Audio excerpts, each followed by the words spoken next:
హనుమ ఒక్కరే. ఏళ్ళనాటి శనిలో జాతకం ఉందనుకోండి, సుందరకాండలో 48వ సర్గ పారాయణ చేస్తారు.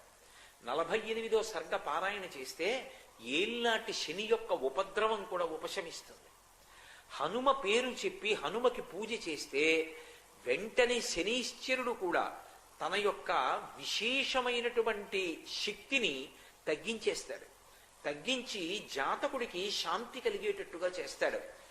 ఆయన లాంటి మహానుభావుడు, ఆయన అంత తేలికగా ప్రసన్నమయ్యేవాడు మీకెక్కడా కనపడడం.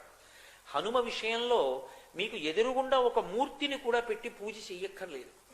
భయం వేసిందనుకోండి, ఎప్పుడైనా ఒక చీపురు పుల్ల తీసి మీకు ఎదురుగుండా రాయి కనపడితే రాయో ఏదో ఒకటి తీసి ఇసుకలోనో నేల మీదో అది పడిందా లేదా ముద్ర కూడా సంబంధం లేదు, హనుమ అని రాసి నమస్కారం చేసి నిలబడితే చాలు, ఉపద్రవం నుంచి గట్టెక్కుతారు అని చెప్తుంది శాస్త్రం.